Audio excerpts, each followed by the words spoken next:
Hello and welcome back to Medium Rare. My name is Rag Reynolds and today we've got 3 stories to cover, so let's just jump right into it. The first thing we're talking about today is YouTube is taking away verification from channels. Yes, you heard that correctly. YouTube, for God knows what reason, has decided that they want to take away verification from channels. Now, we're not talking about just taking away verification from small channels or from certain channels that suddenly do not fit a certain criteria. We can't really tell what this criteria is right now because YouTube are not being very transparent here. Channels with millions of subscribers have lost verification. And to make matters worse, YouTube will no longer be allowing people to apply for channel verification. It is something that YouTube staff will go around and hand out themselves. Kind of like some sort of STD you catch on a Saturday night in the town, I suppose. YouTube has been sending out this email to many creators. Hi there, we're writing to let you know that we're updating the eligibility criteria for channel verification on YouTube. Unfortunately, with these changes, your channel no longer meets the criteria to be verified. We realize that this might be disappointing, but we believe that these updates will make channel verification more consistent for users and creators across YouTube. Please keep reading to learn more about changes and what you can do. Channels are typically verified if they have built a large audience and community on YouTube, are widely recognized outside of YouTube and have a strong presence online, or have a channel name that could be confused with other channels on YouTube. A lot of people have been very taken aback by this decision from YouTube, and really it is mind-boggling as to why they have actually decided to do this. I mean, we see creators with over 1 million subscribers, such as Jackmate has lost his verification. Kavos has lost his verification. Ready to Glare has lost verification. Toby Turner has lost verification, a guy with 7 million subscribers. So many creators have lost it. And then the really strange one is somehow Count Dankula has kept verification, and even Count Dankula himself is very confused as to why he has kept verification. YouTube responded to some of this controversy on Twitter and they said, "We talked to viewers and creators and heard that the verification badge was confusing.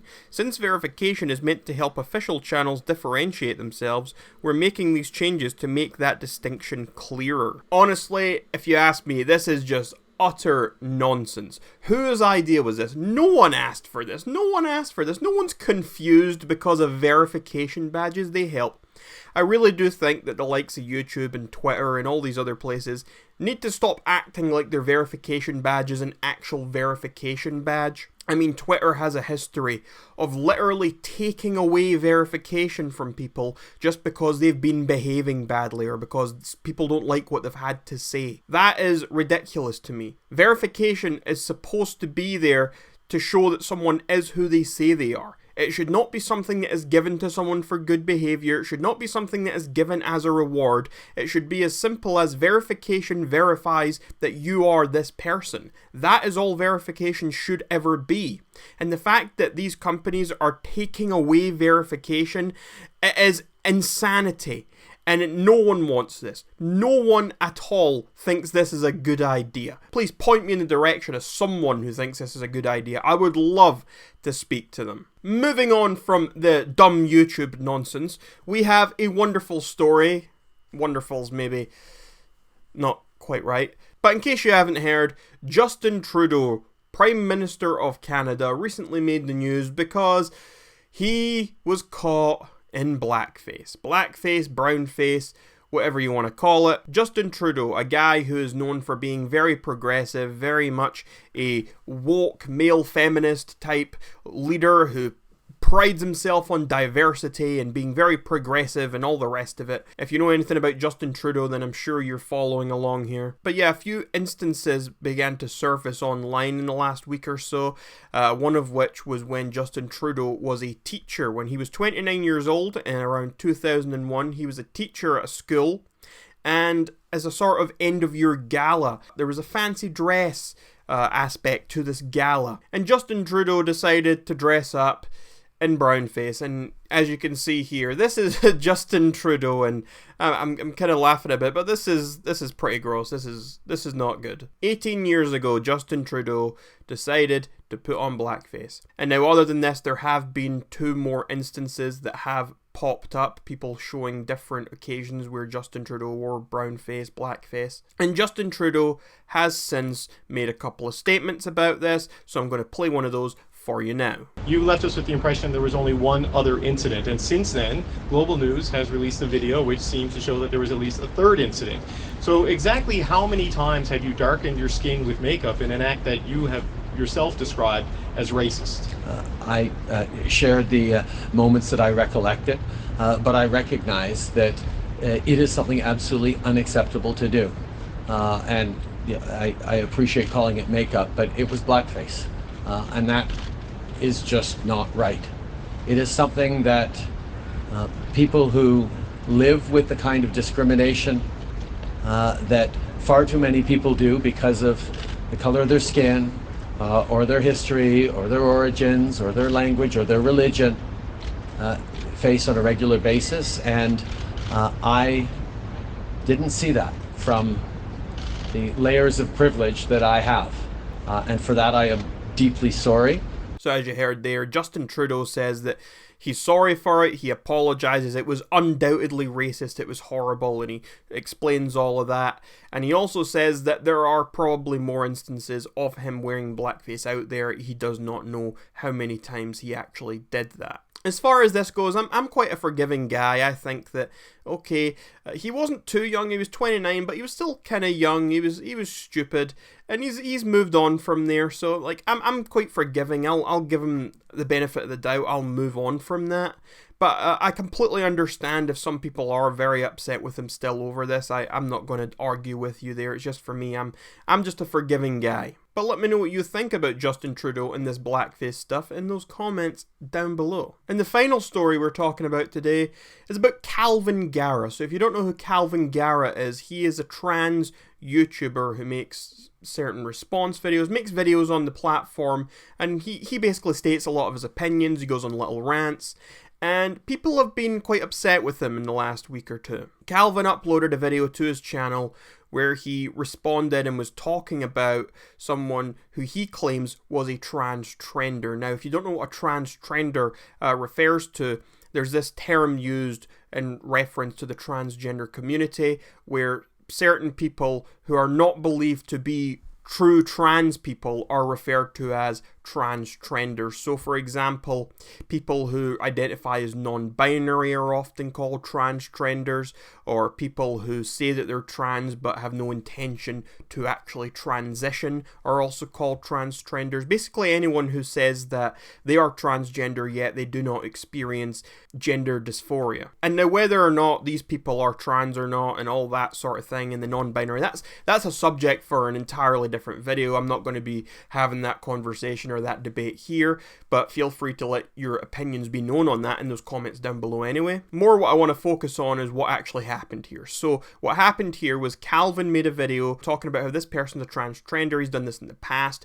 Kalvin Garrah specifically believes that these sort of people, they do more harm than good to the transgender community. He thinks that he has gone through something that's quite hard to deal with, being transgender, having gender dysphoria, and then there's these transgenders who come along, as he calls them, people who are not really trans, who say that they don't experience gender dysphoria, and they're trying to liken themselves to what Kalvin has gone through, and he doesn't appreciate that. He thinks it's quite insulting, and that's why he then goes and tries to call these people out. Anyway, Kalvin uploaded this video, and a lot of people were not happy with the video initially. He was quite mean in it, but people have been pointing out Kalvin is not a guy who's always nicey nice anyway. In his videos, he is usually quite aggressive, quite snarky, quite bitchy. With a Kalvin video, you should know what you're getting. He's not a guy who pulls his punches. Anyway, it turned out that apparently the person he made a video on tried to kill themselves. This was posted on Instagram by the partner of the person that Kalvin had been speaking about.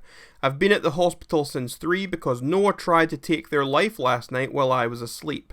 I'm going to be taking a break from this account for a while. Please do not reply to this. I will not be able to read or reply to anything. It can be easy to not give power to a few people making fun of you on the internet, but when you're an abuse survivor struggling with mental health and autism and 500,000 people are picking your every word apart and taking your identity out of context, it has an impact. When you're recovering from years of childhood sexual abuse and being called a paedophile by thousands of people because you jokingly refer to yourself as a boy, it has an impact. When social media is the only place you felt accepted in the world and now you have nowhere because people are scouring the internet to find you, it has an impact. When you're recovering from an eating disorder and your weight is ridiculed in front of a crowd the size of the city you live in, it has an impact. You can't defend yourself, you feel powerless, you shut down, you try to end it. Before you watch that video ready to laugh at a person who's just trying to survive in a way that's comfortable to them, put yourself in their shoes. Do better. And a lot of people, as I kind of already said, were very, very upset at Kalvin Garrah after this. He lost subscribers for 2 days in a row. He has since been gaining subscribers again. But there has been mass outrage, especially on Twitter. Kalvin then decided to upload an apology video, which has had some mixed reactions. In general, his fans seem to appreciate his apology, but there are a lot of other people who are not accepting this apology at all, who do not think it is genuine and think he's just trying to make excuses for himself. A lot of people just do not think that this was a good apology, but at the same time, his actual core fan base are in full support of him. I am going to apologize for something that I did that I think that I do need to own up for. During the video, I did what I've been doing for years, literally just making a reaction video. The thing people don't seem to understand is that on the internet, if you put something out publicly, you're opening the door for critique. And in my personal opinion, if you're going to be on the internet in that type of way, you really do need to have thick skin. So I posted my video in which I censored all usernames. I specifically say in the video to not go and harass or be mean to anybody in any of my videos. If somebody wants to make a 15-minute YouTube video calling me a transgender, go ahead and do it. Really, I think it's insane that people are going around saying that I'm this huge bully. I am aware that I can be intense. I'm aware that I can be kind of mean. I know that, and I'm working on, being less mean and more logical and more giving my point without being rude. But transgenders are part of the reason trans people are not taken seriously, and I take a large issue with that. To me, it was really insane that this person within hours, their partner, I don't even know for sure if this account is real or what, running to Instagram saying, oh, Kalvin made someone kill themselves, Kalvin made them try to kill themselves. And this is a lesson to anybody watching. I don't care if you don't like me, I don't care if you do like me. You can never blame someone else for hurting yourself or trying to kill yourself. So as Kalvin kept saying in his apology video, he does not feel as though he was personally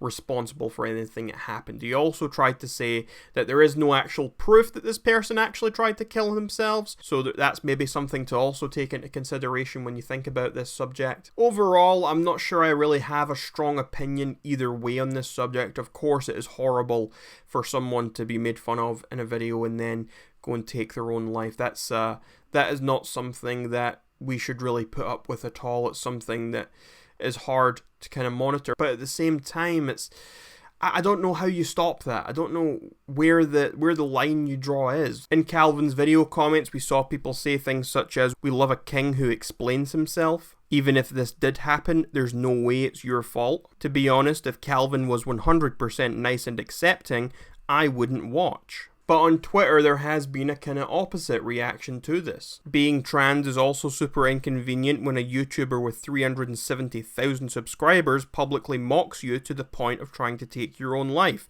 Rotten hell. The person that Kalvin harassed is a friend of mine. They're out of the hospital and safe now. Kalvin Garrah has been doing this shit for far too long.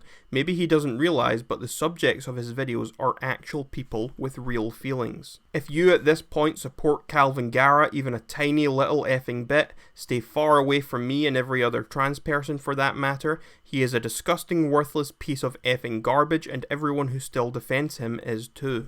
Clearly, there are a lot of people who are very aggressive, very angry about this entire situation. And I will say, although I'm very conflicted on this Kalvin Garrah situation, I'm not sure if he is responsible or not. This situation is certainly concerning, at least. But I'm not too sure I agree with the last tweet I just read out to you. And I think this branches to a larger sort of narrative. There are a lot of people who believe, if you support this person, you're a horrible human being and I don't want anything to do with you. Stay away from me.